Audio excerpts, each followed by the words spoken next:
예레미야 43장 1절부터 13절 말씀 보겠습니다.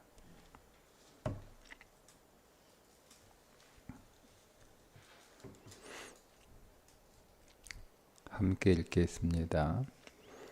예레미야가 모든 백성에게 그들의 하나님 여호와의 말씀 곧 그들의 하나님 여호와께서 자기를 보내사 그들에게 이르신 이 모든 말씀을 말하기를 마치니 호사야의 아들 아사랴와 가레아의 아들 요하난과 모든 오만한 자가 예레미야에게 말하기를 내가 거짓을 말하는 도다. 우리 하나님 여호와께서 너희는 애굽에서 살려고 그리로 가지 말라고 너를 보내어 말하게 하지 아니하셨느니라. 이는 네리야의 아들 바룩이 너를 부추겨서 우리를 대적하여 갈대아 사람의 손에 넘겨 죽이며 바벨론으로 붙잡아 가게 하려 함이라. 이에 가레아의 아들 요하난과 모든 군 지휘관과 모든 백성이 유다 땅에 살라 하시는 여호와의 목소리를 순종하지 아니하고 가레아의 아들 요하난과 모든 군 지휘관이 유다의 남은 자 곧 쫓겨났던 여러 나라 가운데에서 유다 땅에 살려 하여 돌아온 자 곧 남자와 여자와 유아와 왕의 딸들과 사령관 느부사라단이 사반의 손자 아히감의 아들 그다랴에게 맡겨둔 모든 사람과 선지자 예레미야와 네리야의 아들 바룩을 거느리고 애굽 땅에 들어가 다바네스에 이르렀으니 그들이 여호와의 목소리를 순종하지 아니함이러라. 다바네스에서 여호와의 말씀이 예레미야에게 임하여 이르시되 너는 유다 사람의 눈앞에서 네 손으로 큰 돌 여러 개를 가져다가 다바네스에 있는 바로의 궁전 대문의 벽돌로 쌓은 축대의 진흙으로 감추라. 그리고 너는 그들에게 말하기를 만군의 여호와 이스라엘의 하나님께서 이와 같이 말씀하시되 보라 내가 내 종 바벨론의 느부갓네살 왕을 불러오리니 그가 그의 왕자를 내가 감추게 한 이 돌들 위에 놓고 또 그 화려한 큰 장막을 그 위에 치리라. 그가 와서 애굽 땅을 치고 죽일 자는 죽이고 사로잡을 자는 사로잡고 칼로 칠 자는 칼로 칠 것이라. 내가 애굽 신들의 신당들을 불지르리라. 느부갓네살이 그들을 불사르며 그들을 사로잡을 것이요 목자가 그의 몸에 옷을 두름같이 애굽 땅을 자기 몸에 두르고 평안히 그곳을 떠날 것이며 그가 또 애굽 땅 벳세메스의 석상들을 깨뜨리고 애굽 신들의 신당들을 불사르리라 하셨다 할지니라 하시니라. 아멘. 자, 이제 예레미야의 응답을 모든 사람이 다 들었습니다. 한 사람도 예외 없이 모든 사람이 하나님의 뜻이 무엇인지 충분히 다 들었다. 그게 이제 1절의 의미입니다. 모든이라고 하는 단어가 반복되고 있는 것은 단지 모든 사람이 들었다라는 의미를 넘어서서 한 사람도 빠짐없이 하나님의 뜻이 무엇인지 충분히 다 들었다. 하나님 편에서 보면 충분히 할 만큼 하나님께서 말씀을 다 하셨다. 그런 의미를 담고 있습니다. 자, 그 말씀을 들은 이제 백성 요하나를 따르고 있는 사람들의 그 본심이 드디어 드러나죠. 그 전까지는 그 본심이 드러나지 않고 이렇게 그들이 그 본심을 숨겨놓고 있었어요. 그러다가 이제 하나님의 뜻이 자기들의 뜻과 다르게 나타나자 이제 그들이 자신들의 뜻을 꺾고 하나님의 뜻을 따르는 것이 아니라 그렇다면 그들은 애초에 기도한 게 아니잖아요. 이들은 자신들의 결정을 하나님께서 지지해 달라라고 하는 마음으로 기도를 한 거예요. 그건 이제 기도가 될 수가 없는 건데, 자 이렇게 이 사람들의 본심이 드러나게 되는데 2절에 보면 그걸 주동했던 사람이 누구인가 그 이름이 나오고 있습니다. 그가 누구냐면 호사야의 아들 아사랴입니다. 우리 성경은 그게 잘 드러나지 않는데 원래 히브리 원문으로 보면 이 아사랴가 거기 있는 사람들을 주동해서 이야기를 하고 있다는 것을 알 수가 있습니다. 그가 주동해서 하는 말이 뭐냐면 예레미야에게 거짓말을 한다는 거죠. 하나님이 가지 말라 이렇게 말씀하신 것이 아닌데 예레미야가 그의 서기관 비서 같은 바룩이 예레미야를 부추겨서 예레미야가 선지자인데 그 사람이 거짓말을 하는 사람이라고는 생각하지 않을 거니까 이제 그 옆에 있는 바룩이 예레미야를 충동해서 거짓말을 하게 한 거다. 이렇게 여론몰이를 하고 있습니다. 근데 이 아사랴라고 하는 이름의 뜻이 여호와께서 도우셨다 이런 뜻이잖아요. 그러니까 부모가 그에게 이름을 지어 주었을 때 항상 하나님의 도움으로 살아가는 인생이 되라. 하나님의 도움을 구하는 인생이 되라. 이런 의미를 담고 이름을 지어줬다. 이렇게 생각이 되기도 하고 또 하나는 이제 사람들이 이 사람을 이제 부르잖아요. 이 사람을 부를 때 하나님이 도우신 사람, 하나님의 도움을 받는 사람 이렇게 부른다는 거잖아요. 그러니까 우리식으로 그 이름을 풀어서 그 사람의 이름을 부른다면 그러니까 사람들은 이 아사랴를 볼 때마다 저 사람은 믿음의 사람이다, 신앙의 사람이다 이런 생각을 가지고 이 사람을 본다는 뜻이에요. 그 사람의 이름이라는 것은. 근데 이 사람은 사람들에게 그런 평가를 받아요.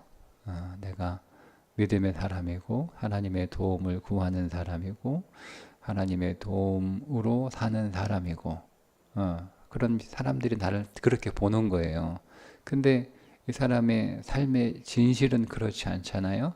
겉으로 보기에는 하나님의 도움을 구하고 하나님의 도움으로 사는 사람 그런 인생인 것처럼 보이는데 사실은 하나님의 도움을 거절하고 그 하나님의 도움을 싫어하고 자기 힘으로 자기 뜻대로 사는 사람이 아사랴라고 하는 것을 우리가 여기서 볼 수 있습니다.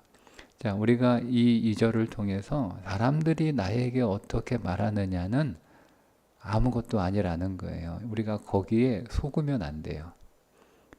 사람들이 저를 목사님이라고 부른다고 해서 제가 좋은 신앙인인 것은 아닐 수 있거든요. 사람들이 저를 목사님 이렇게 부른다고 해서 믿음이 좋은 사람이라고 제가 착각하면 저는 아주 무서운 함정에 빠지는 거예요. 여러분 사람들이 우리에게 어떤 직분으로 나를 부르든 그건 아무것도 아니에요. 여러분 거기에 너무 함정에 빠지지 마세요. 사람들이 나에게 어떤 그 평가를 해서 나를 그렇게 부르잖아요. 믿음 좋은, 뭐 인자한, 뭐 마음이 착한, 뭐 성실한, 헌신적인, 사랑이 많은 여러분, 이런 사람들이 나에 대해서 붙여진 그 모든 이름들은 그거는 진실이 아니에요. 진실은 하나님이 나를 어떻게 부르시느냐 하는 게 진실이에요. 그러니까 내 이름이 중요한 게 아니고 하나님이 나를 어떻게 보시는가, 그 하나님이 보시는 내가 진실인 거예요.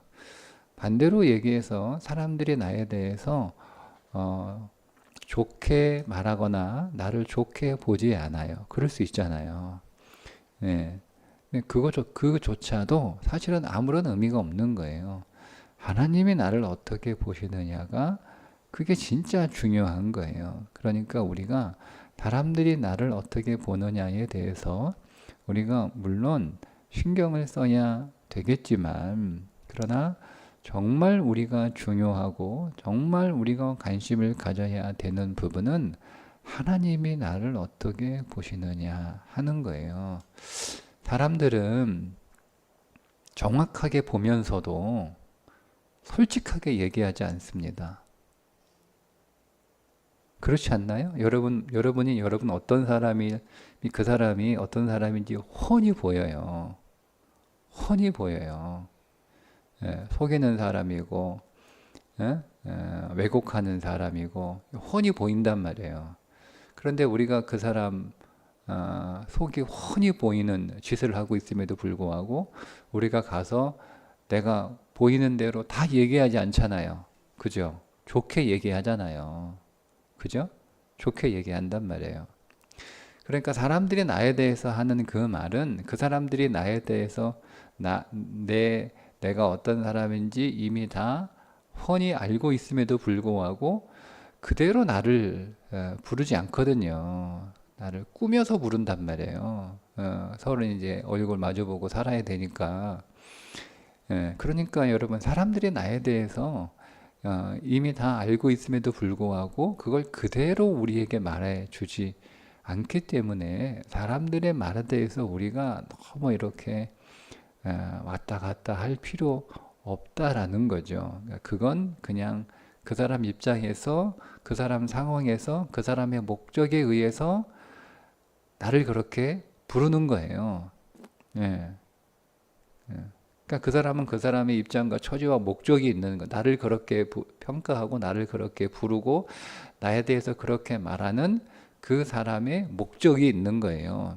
예. 그러니까 그거는 우리가 그 사람이 자기 목적대로 나를 보고 나에 대해서 이렇게 저렇게 말하는 거니까 우리는 그거에 대해서 너무 크게 마음을 둘 것은 없고, 정말 우리가 마음을 두어야 되는 것은 아무런 목적 없이 나를 객관적으로 바라보시는 하나님이 나를 어떻게 보시는가, 하나님 앞에 내가 어떤 자인가, 지금 이런 나를 하나님이 보시고 하나님이 나에게 이름을 지어주시면 나는 어떤 이름으로 불리는 자인가, 우리가 이거를 여러분 늘 생각하면서 살아가는 것이 우리의 신앙이 더 온전해지고 건강한 신앙으로 자랄 수가 있습니다. 그 다음 4절에 보면 이렇게 말씀하고 있는데, 이에 가레아의 아들 요하난과 모든 근 주의관과 모든 백성이 유다 땅에 살라 하시는 여호와의 목소리를 순종하지 아니하고, 여호와의 목소리를 순종하지 아니하고. 그런데 이 사람들이 어떤 사람인지 다음 이어지는 5절에서 이 사람들이 어떤 사람인지 설명을 해주고 있는데, 가레아의 아들 요하난과 모든 군 지휘관이 유다의 남은 자 곧 쫓겨났던 여러 나라 가운데에서 유다 땅에 살려하여 돌아온 사람들이다, 이렇게 설명을 해주고 있어요. 자, 이게 무슨 말이냐면, 이 사람들은 바벨론 침공으로 인해서 외국으로 쫓겨나서 살다가 다시 돌아온 사람들이라는 거예요. 전쟁이 나니까 어쩔 수 없이 살기 위해서 그 나라에서 자기들이 쫓겨났단 말이에요. 예, 그게 자기 의지와 목적과 계획을 가지고 나간 게 아니고 전쟁이 나니까 살기 위해서 피난을 간 거죠. 근데 그걸 쫓겨났다 이렇게 표현을 한 거예요. 그렇게 쫓겨나서 살다가 이제 바벨론이 철수하고 그들을 대신하여 다스릴 총독을 세우고 난 뒤에 다시 이제 돌아온 사람들이라는 뜻입니다. 자, 그런데 이 사람들은 왜 이런 이야기를 하고 있냐면 과거에 예레미야가 이미 이 이야기를 했어요. 하나님이 바벨론을 사용하셔서 바벨론으로 하여금 이 땅을 심판하게 하실 때 너희들은 너희들의 목숨을 부지하기 위하여 다 쫓겨나게 될 거다. 이 땅에서 쫓겨나게 될 거다. 그러다가 이제 다시 이 땅에 들어오게 될 거다. 이거를 이미 알고 있는 사람들이고 그걸 자기들이 직접 경험한 거예요. 예레미야가 했던 그 하나님의 말씀이 이게 그냥 하는 말이 아니에요. 그때는 그냥 하는 말인 줄 알았어요. 그런데 하나님의 말씀이 사실이구나. 하나님은 말씀하시면 그 말씀 그대로 행하시는구나. 하나님의 말씀에는 추호도 거짓됨이 없구나. 그 말씀은 진실이구나. 이거를 직접 몸으로 경험한 사람들이잖아요. 그러니까 여러분 우리가 이 사람들의 그 지금 이 상황, 이스마엘이 총독을 살해하고 바벨론이 위임한 그 총독을 살해한 것은 바벨론에 대항한 것이기 때문에 바벨론이 이 문제에 대한 대가를 치르게 할 것이다. 그래서 자기들이 노력을 해서 애를 써서 이스마엘을 체포하려고 했으나 그렇게 되지 못하고 실패했지만 그래도 바벨론의 그 노를 우리가 피할 수 없어서 우리가 살기 위하여 애굽으로 또 그런 어떤 이 전쟁과 같은 혼란스러움을 우리가 또 겪게 되면 살 수 없을 것 같으니까 애굽으로 피하는 것이 이해가 되잖아요. 충분히 우리가 그 가운데 있으면 우리도 그렇게 했을 거란 말이에요. 충분히 이해가 되는데 그렇게 잘라서만 보면 충분히 이 사람들도 이해가 된다. 이런 생각이 들어요. 그런데 오늘 이 5절의 말씀을 보면 이 사람들은 하나님의 말씀이 이미 사실이고 진리인 것을 하나님이 말씀하시면 그대로 된다는 것을 이미 자기들이 몸으로 경험했던 사람들이에요. 실제 예레미야가 그렇게 예고한 대로 그들이 바벨론에 의해서 쫓겨났다가 다시 돌아온 우리가 그런 사람들이었네. 우리가 그 당사자들이었네 라고 하나님의 말씀이 살아있다는 것을 경험한 사람들이란 말이에요. 그런데 하나님의 말씀에 순종하지 않는 거죠. 왜 그럴까요? 왜 그럴까요? 이 질문을 해야 되는 거예요. 왜 그럴까? 여러분 우리가 하나님의 말씀이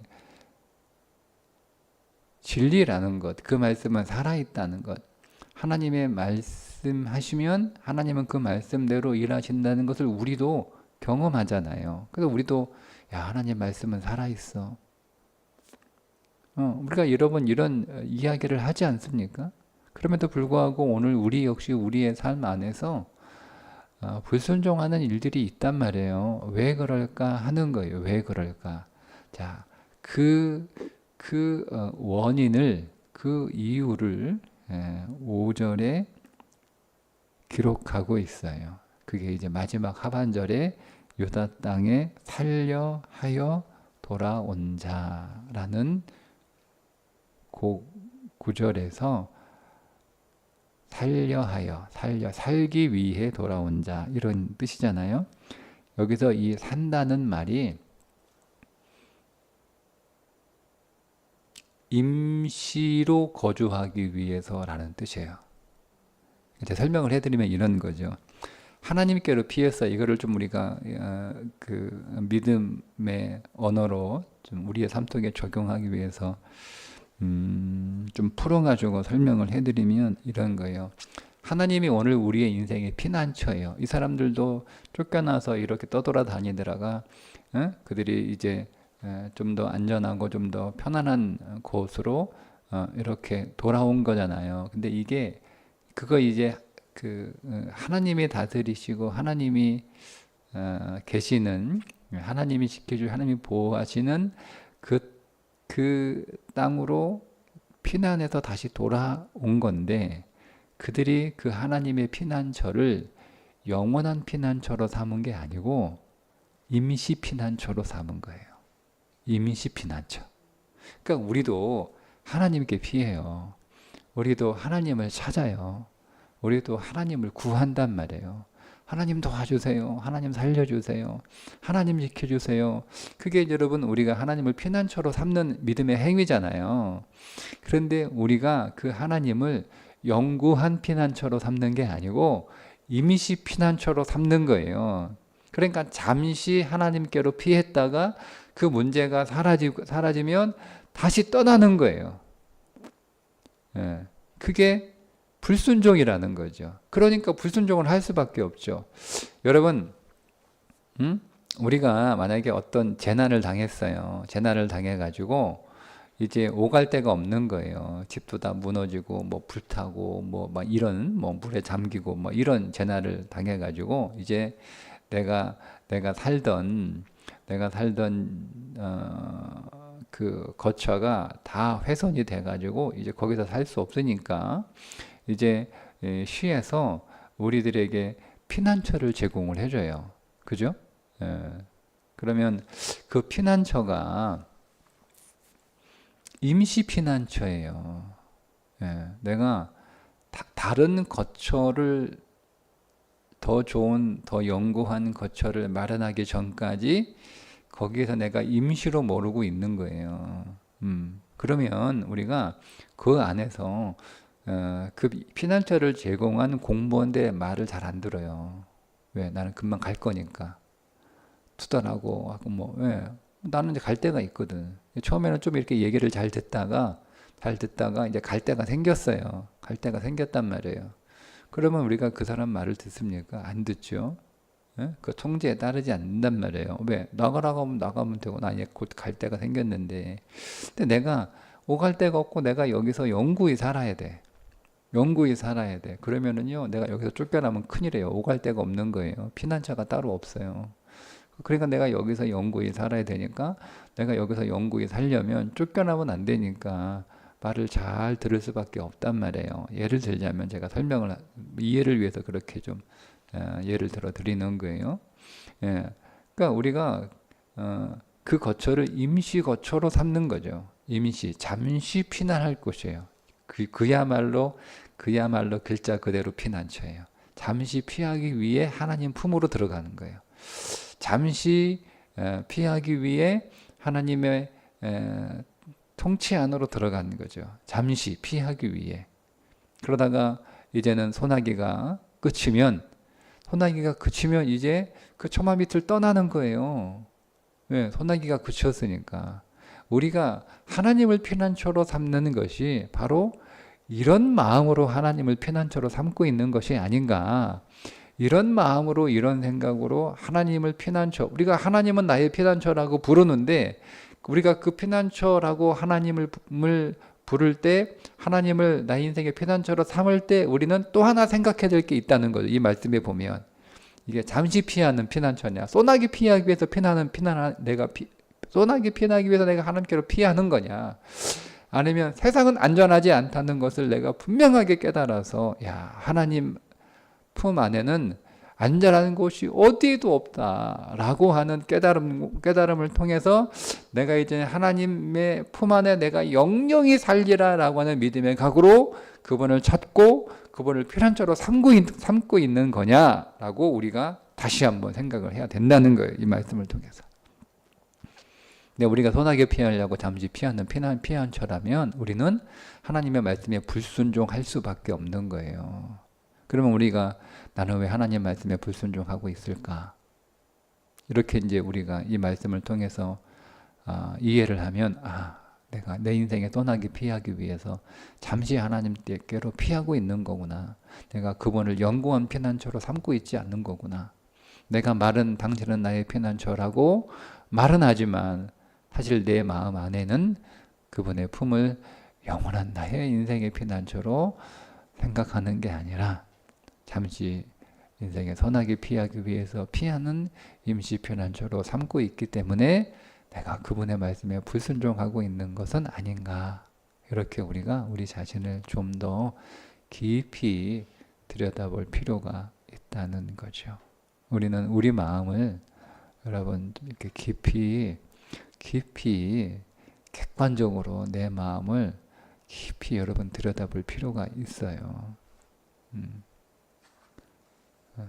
그냥 단순하게 하나님 말씀 불순종하네.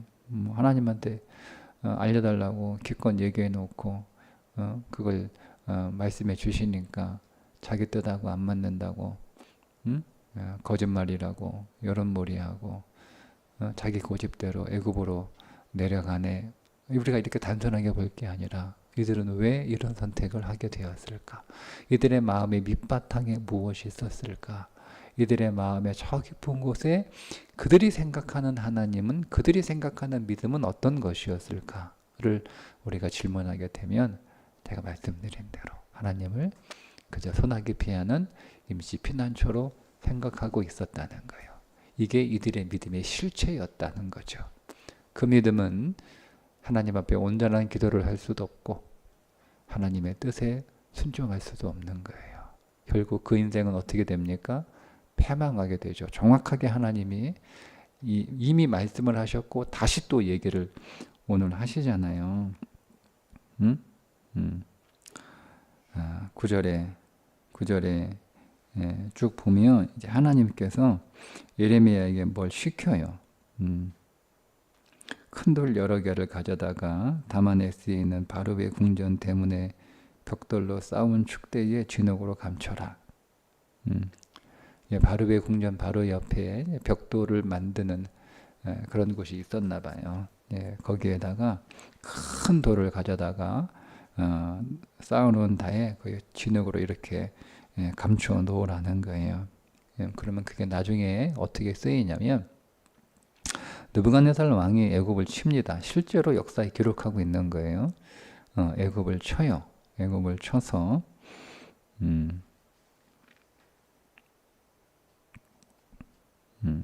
애굽을 무너뜨리진 않아요. 그 애굽이 사실 강대국이잖아요. 근데 며칠 만에 무릎을 꿇어요. 그리고 그냥 끝내버립니다. 앞으로 까불지 마 이렇게 얘기하고 돌아가거든요. 근데 그걸 이제 보는 거 아니에요. 그걸 보는 거.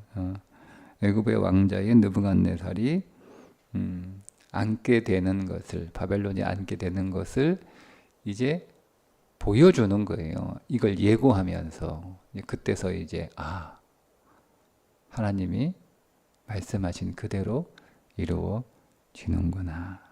그거를 깨닫게 되죠. 그러나 이미 늦었습니다. 이미 늦었어요. 하나님이 다 보신다고 말씀하시잖아요. 12절에 신당들을 불지르리라. 13절에 애굽 신들의 신당들을 불사르리라. 무슨 얘기겠어요? 애들이 가서 애굽 신을 자기들의 신으로 섬기게 됩니다. 그러니까 단순히 도망가는 게 목적이 아니에요. 내 안녕을 위해서 잠시 피신하는 게 목적이고 그게 그들의 삶의 결론이 아니에요. 우리의 불순종은요 반드시 우상숭배로 이어지게 돼 있어요. 그건 내 의도와 상관없어요. 그건 마치 그냥 그렇게 정해진 전철과 같아요. 그냥 그 길로 가는 거야. 이들이 그랬어요. 애굽에 가서 하나님이 여러분을 왜 애굽으로 가지 말라고 그러겠어요? 약속의 땅이 아니기 때문이기도 하지만 약속의 땅, 믿음의 땅을 떠나면 우리는 하나님을 버릴 수밖에 없어요. 하나님이 말씀하신 대로 심판하십니다. 그러나 그때는 이미 늦었어요. 오늘 말씀은 우리가 하나님이 내 인생의 피난처인데 잠시 소나기 피하기 위해 피하는 것이 아니고 영구한 피난처로 삼는 믿음으로 더 나아갈 수 있기를 바랍니다. 그분이 가장 안전한 영원한 우리의 든든한 피난처이십니다. 오늘도 그분에게 잠시 피하는 믿음의 삶이 아니고 그분을 영원한 피난처로 삼는 더 온전하고 더 성숙한 믿음으로 사는 하루가 되시기를 주님의 이름으로 축복합니다. 기도하겠습니다. 하나님, 오늘 우리가 주님의 이름을 부르고 주님을 나의 피난처라고 말하며 주님 지켜달라고, 주님 도와달라고 구하여 우리가 주님의 품 안에 있게 되었을 때 그 주님의 품을 영원한 피난처로 삼는 믿음에 이르게 하여 주옵소서. 그저 인생의 선악에 잠시 피하기 위하여 피하는 것이 되지 않도록 우리의 믿음이 그런 연약하고 또 그런 왜곡된 믿음이 아니라 온전한 믿음으로 세워질 수 있도록 주여 은혜를 부으시고 우리에게 더 큰 믿음을 허락하여 주옵소서. 예수님의 이름으로 기도합니다. 아멘.